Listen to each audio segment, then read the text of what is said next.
नमस्कार दोस्तों, आज मैं कोई किस्सा या कहानी लेकर नहीं आया हूँ, बल्कि असल ज़िंदगी से अवगत एक समाचार या फिर कह लीजिए एक खबर जो बहुत ही ज़्यादा फैल रही है, उस पर एक चर्चा करने आया हूँ कि गौतम अडानी जी पर हिंडसबर्ग नाम के एक संस्था ने यह आरोप लगाया है कि उन्होंने गलत तरीके से पैसे कमाया है।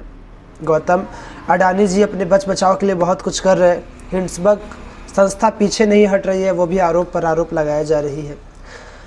इस कहानी में मेरा कोई लेना देना नहीं है। मैं ये कहने नहीं आया हिंडसबर्ग संस्था सही है या फिर अडानी जी सही है या फिर कौन गलत है।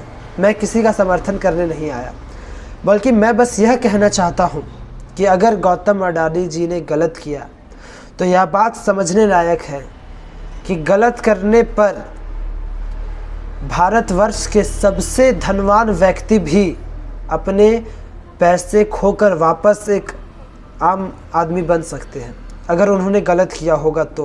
और अगर वह गलत नहीं किए होंगे, उन्होंने गलत नहीं किया होगा, तो वह पुनः अपने स्थान को प्राप्त कर सकते हैं। मेरे कहने का तात्पर्य केवल इतना है कि गलती चाहे आपको कितनी भी ऊंचाई तक पहुंचा दे, गलत तरीके से कमाया हुआ पैसा आपको कितनी भी ऊंचाई पर पहुंचा दे, वहां से गिरने में देर नहीं लगती। आप लोगों ने सुना होगा कि गौतम अडानी ने महज 2-3 दिनों में ही अपना बहुत ज़्यादा हिस्सा कमाई का खो दिया है। अगर वो उन्होंने गलत नहीं किया होगा तो वह पुनः स्थान प्राप्त कर लेंगे, वो पैसे वह पुनः कमा लेंगे। मगर अगर उन्होंने गलत किया होगा तो आप देख रहे हैं कि उन्हें धनवान व्यक्ति में से अपने पैसे खोने में तनिक भी समय नहीं लग रहा है। और वह दिन भी दूर नहीं कि अगर वह गलती से पैसे कमाए होंगे तो वह वापस धरातल पर आ गिरेंगे।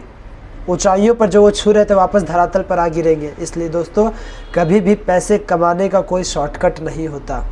पैसे कमाने का रास्ता हमेशा संघर्ष के रास्ते ही गुजरता है।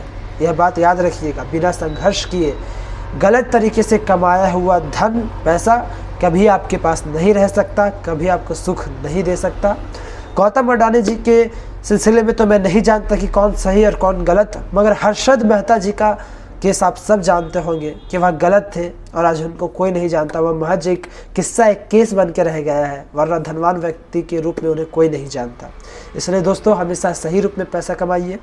गौतम अडानी जी का चरित्र आपको कैसा लगता है, यह कमेंट बॉक्स में ज़रूर बताइएगा। कौन सही है, गौतम अडानी जी या फिर हिंडसबर्ग जी। और हाँ दोस्तों, इसमें एक चीज़ और कहना चाहूँगा, यह आप गौतम अडानी जी को भारतीय के नाते नहीं देखिएगा। हाँ, वो बेशक भारतीय ही है, निसंदेह वह भारत मुल्क के है, भारत देश के है, मगर सिर्फ इसलिए कि वह भारत के ऐसा नहीं है कि वह गलत नहीं कर सकते, या फिर सिर्फ इसलिए कि हिंडसबर्ग विदेशी संस्था है वह भारत के लोग पे आरोप नहीं लगा सकता। हमें देश में एकजुट होना होगा, ऐसा बात नहीं है, हमें एकजुट होना ही है।